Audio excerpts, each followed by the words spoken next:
ప్రార్థన వినడం లేదు, సమస్య పోవడం లేదు, కష్టము తొలగిపోవడం లేదు, సంపాదించిన సంపాదన ద్వారా ఏమీ తీరడం లేదు.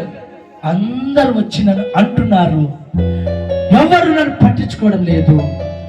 తల్లి కనీసం అంటే ఆదరించడం లేదు, సహాయం చేయడం లేదు. తండ్రి అయినా పట్టించుకుంటాడంటే ఆ తండ్రి కూడా నన్ను గాలికి వదిలేశారు. భర్త అయినా ప్రేమతో చేరదీస్తాడంటే ఆ భర్త కూడా లేదు.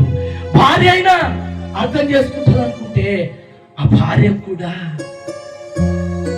ఇలా అనుకుంటూ ప్రార్థనకు జవాబు రాలేదని, ప్రార్థనకు సమస్య తీరడం లేదని, ప్రార్థనకు కష్టము తొలగిపోలేదని, ప్రార్థనకు ఏమి తీరడం లేదని దేవుణ్ణి ఎదిరించి తిరిగి మాట్లాడద్దు. మనసు మార్చుకో, ఇప్పుడు మనసు మార్చుకో. ఐగుప్తు రాజు పలుమార్లు హెచ్చరించినా మారలేదు. ఇశ్రాయేలు ప్రజలు కానాను దేశంలో నడిపించే సమయంలో పలుమార్లు వారి జీవితాలు అద్భుతాలు చేశాడండి దేవుడు. ఎర్ర సముద్రాన్ని 2 పాయలుగా చీల్చి ఆరిన నేలపై నడిపించి మారాను మధురంగా మార్చి మంచి మాంసపు చేపలను ఆహారంగా పెట్టి ఎండ తగలక అనేక సమయాలలో వాతావరణంలో దేవుడు తోడుగా ఉన్నప్పటికీ దేవుడి పైన తిరుగుబాటు చేశాడు. మాకు సమాధులు లేవా, మమ్మల్ని చంపడానికి ఎక్కడ తీసుకొచ్చావని మోషే మీద దేవుడి మీద తిరుగుబాటు చేశారు. వాళ్ళు కొంతమంది ఏమైపోయారో మనకు తెలుసు. దేవుడి మందిరాన్ని అపవిత్రత పరచొద్దు.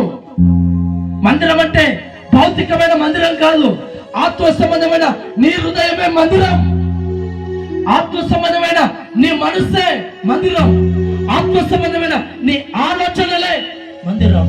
మరి ఆత్మ సంబంధమైనటువంటి నీ హృదయంలో పాపము కానీ, చెడు తలంపులు కానీ, చెడు ఆలోచనలు కానీ, చెడు వ్యసనాలు కానీ ఇవి రానివ్వద్దు. ఇవి వచ్చినాయంటే తిరుగుబాటు చేసినట్టే. నేల విడిచి వాళ్ళని మింగినట్టుగా నిన్ను కూడా అలా మింగుతుంది, నీ కుటుంబాన్ని అలా మింగేస్తుంది, నీ పిల్లలను అలా మింగేస్తుంది. సహోదరి సహోదరుడా, తీర్మానం తీసుకో. ఇంకా నీ సంఘాన్ని, నా హృదయాన్ని అపవిత్రత పరచను. ఇక మీదట నా మాటలతో నేను అనను, నా మనసులో కీడు తలంపులు తలంచను. మేలే చేసి పెడతాను, మేలు చేస్తానయ్యా. 3వదిగా, సంఘానికి ఒక గుంపుగా మనం ఉండకూడదు. సేవకునికి మేలు చేసే గుంపుగానే మనం ఉండాలి. సేవకునికి మేలు చేసే గుంపులలో మనం ఉండాలే కానీ సేవకుని తలపెట్టి గుంపుగా మనము ఉండకూడదు. చాలా మంది ఈరోజు సేవకులను కించపరుస్తూ, హీనపరుస్తూ, సేవకులపై అనేక దాడులు చేసే గుంపులు లేస్తున్నాయండి. ఇక్కడ అంటున్న మాట ఏంటంటే, ఇశ్రాయేలీయులు కూడా ఉన్నారు అంటే మనం కూడా సేవకునికి వ్యతిరేకంగా గుంపుగా తయారవుతున్నాం. అలా తయారు కావడం మంచిది కాదు. సేవకునికి నువ్వు మేలు చేసే గుంపుగా తయారు చేయి, దేవుడు ఆనందపడతాడు. సేవకుని బలపరిచే విధంగా, సేవకుని ఆర్థికంగా ఆదుకునేటట్టుగా ఒక గుంపుగా నువ్వు తయారై ఉండు. దేవుడు సంతోషిస్తాడు, దేవుడు ఆనందపడతాడు, దేవుడు నిన్ను మెచ్చుకుంటాడు, దేవుడు ఆశీర్వదిస్తాడు. అంతేకాని సేవకుని ఒక గుంపుగా లేస్తే, అమ్మా ఈ వాక్యం చదువుతున్నప్పుడు నా గుండె కోసినంత పని. దేవుడు ఎక్కడా, మనం ఎక్కడా? దేవుడు పరిశుద్ధుడు. అలాంటి దేవుడు దిగి వచ్చి, నరపుత్రుడా నేను ఎంత చెప్పినా వినడం లేదు, కఠిన హృదయముతో, మొండి హృదయముతో, మూర్ఖంగా నా పైన తిరుగుబాటు చేస్తున్నారు, సంఘము పైన తిరుగుబాటు చేస్తున్నారు, సేవకుల పైన తిరుగుబాటు చేస్తున్నారు అని ఎంత ఏడ్చిట్టాడో దేవుడు.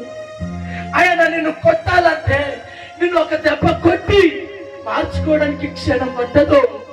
కానీ ఆయన కొట్టే దెబ్బలకు మనం తాళలేమండి, తట్టుకలేము, భరించలేము. అందుకే దేవుడు నిన్ను నన్ను కొట్టక ముడిపే, నీకు నన్ను దేవుడు ఏ హాని రానివ్వక ముడిపే దేవుడికి వాక్యం ద్వారా నేను హెచ్చరిస్తున్నాడు.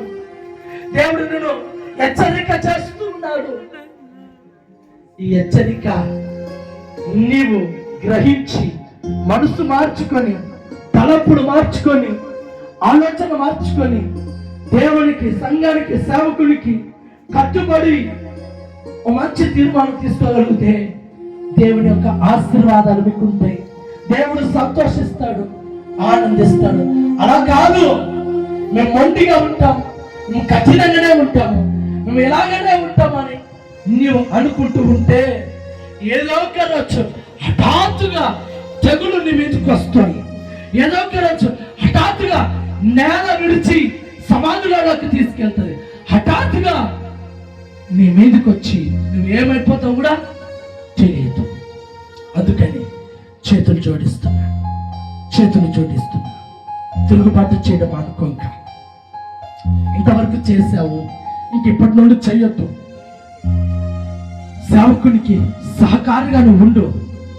అన్య ప్రజలు తెలియక సేవకులను నానా రకములైనటువంటి చెడ్డ మాటలు పలుకుతున్నారు. తెలిసిన నీవు కూడా సేవకునికి ఆ విధంగా ఉంటే ఇంక ఎవరికి చెప్పుకోవాలి? అమ్మా దేవుడు నిన్నే హెచ్చరించాడు. ఈ వాక్యాన్ని దేవుడు నీతోనే మాట్లాడాడు. ఇంకా నేను తీర్మానం తీసుకుంటున్నాను. ఇక నేను ఒప్పందం చేసుకుంటాను. ఇంకా తీసుకున్న తీర్మానానికి చచ్చిపోయేంత వరకు కట్టుబడి ఉంటాను. ఇక ఎన్నటికి ప్రార్థించిన జవాబు రాకపోయినా వచ్చినా నా దేవుని కాళ్ళలో కూడా నా దేవుడు నాకు చెయ్యలేదు అని నేను అనను కూడా. ఇక మీదట పరిశుద్ధమైనటువంటి నా హృదయాన్ని పరిశుద్ధంగానే పెట్టుకుంటాను. ఈ హృదయంలో దేవునికి అయిష్టకరమైనటువంటిని దూరం చేసుకుంటాను. ఇక మీదట సేవకునికి మేలు చేసే గుంపుగా మేము ఉంటాము. సేవకునికి సహాయపడే గుంపుగా ఉంటాము. సేవకునికి సాటైనటువంటి సహాయకుడిగా మేము ఉంటాము. సేవకుడికి అనేక రకాలుగా ప్రొటెక్షన్, రక్షణ మా వరకు మేము కలిగిస్తాము. సేవకుడిపై ఎలాంటి ప్రతి దాడులు గుంపులుగా మేము మారము. ఒకవేళ అలా సంఘంలో మారినా వారిని సమాధాన పరుచుకుంటాము అని నువ్వు తీర్మానం చేసుకోగలిగితే ప్రార్థన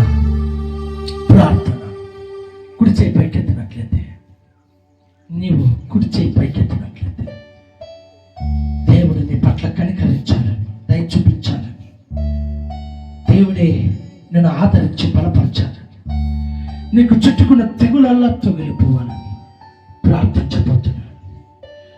కృపా సత్య సంపూర్ణుడా యేసయ్యా, ఈ వాక్యము ఆ ప్రాంతాలలో చెప్పవలసిన వాక్యం, కానీ నన్ను హెచ్చరించి బలపరిచి ఈ వాక్యం ఇక్కడ చెప్పేటట్టు చేశావు. నిజంగా జనములు ఇశ్రాయేలు నీ మీద తిరుగుబాటు చేస్తున్నావు. ఇశ్రాయేలు అంటే మేమే, క్రైస్తవులమే, రక్షణ పొందుకున్న మేమే, విశ్వాసులుగా ఉన్న మేమే కొన్ని సమయాలలో తిరుగుబాటు చేశామయ్యా. మమ్మల్ని క్షమించు ప్రభువా. వీళ్ళ వరకేమో కానీ నా వరకు నా తండ్రి కొన్నిసార్లు బాధపడ్డాను, కొన్నిసార్లు ఏడ్చాను. ఎవరు నన్ను అర్థం చేసుకోను అని, ఎవరు నా మాట గ్రహించరు. నేను మంచి చేసినా, మంచి మాట్లాడినా, ఏది చేసినా తను ఒక్కరిగానే మాట్లాడతారు, ఒక్కరిగానే అర్థం చేసుకుంటారని నేను బాధపడే సందర్భాలు ఉన్నాయి. అన్ని సందర్భాలలో కూడా ఏ రోజు నా ఆత్మ సాక్షిగా నేను తీర్మానం తీసుకుంటున్నాను, తిరుగుబాటు చెయ్యనయ్యాక, తిరుగుబాటు చెయ్యి. నా కన్న తండ్రిగా నువ్వు ఉన్నావు, అది చాలు నా తండ్రి. నన్ను పోషించి నన్ను నలగనివ్వక, కరువుతో అలమటించక నన్ను తండ్రి వలె కాపాడుకుంటున్నావు. నాకు చాలు తండ్రి. తల్లి వలె నాకు బాధ కలిగినప్పుడు సమస్య వచ్చినప్పుడు, అలిగినప్పుడు, కన్నీళ్లు కార్చినప్పుడు తల్లి తన బిడ్డ దగ్గరికి వెళ్ళి ఆ కంట్లో కారుతున్న కన్నీళ్లు తుడిచినట్టుగా ప్రతిసారి నా కన్నీళ్లను తుడిచా. అందరిని బట్టి స్తోత్రం నా తండ్రి. మీరు దీవెనతో దీవించండి.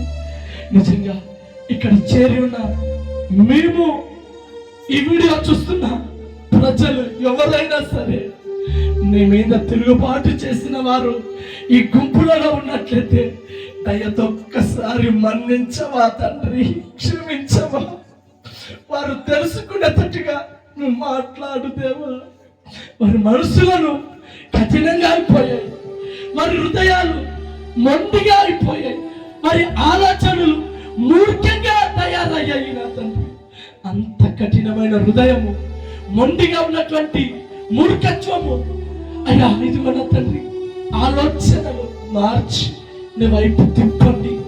అదేవిధంగా అయ్యా సంఘముపై అయ్యా మా హృదయమే దేవాలయము అనగా మా హృదయాలలో అపవిత్రపరచబడిన మాటలు, ఆలోచనలు, తలంపులు, క్రియలు తీసివేసుకుంటాం. మా హృదయాలకు నెమ్మది దయచి, మా హృదయాలకు సమాధానము దయచి, మా హృదయములో ఆనందము నింపండి. పాపము, చీకటి అన్నిటిని తొలగించండి. మూడవదిగా ఇక నేను సేవకునికి మేలు కరంగా ఉంటాను. ఎవరి వరకు నాకు అనవసరం, నా వరకు నేను నా ఆత్మ సాక్షిగా ప్రమాణం చేస్తున్నాను అయ్యా. సేవకునికి ఏదో ఒక రూపంలో నేను మేలుకరంగానే ఉంటాను, ఆ గుంపులోనే ఉంటాను. చెడుపు కొట్టే గుంపులో నేను ఉంటానయ్యా, నేను ఉంటానుగా, నేను ఉంటాను. సేవకునికి సహాయపడే, సేవకుని ఆదుకునే, సేవకుని బలపరిచే, సేవకునికి అన్ని విధాలుగా అన్ని సహాయం అందించే గుంపులోనే నేను ఉంటాను. కానీ సేవకుని తిట్టి, సేవకుని గురించి చెడుగా మాట్లాడుకొని, సేవకుని గురించి ఏమవా అనుకొని ఆ గుంపులో నేను ఉండను. ఒకవేళ ఇప్పటి వరకు నేను ఉన్నట్లయితే ఆ గుంపులో నుండి నన్ను వేరు చెయ్యి.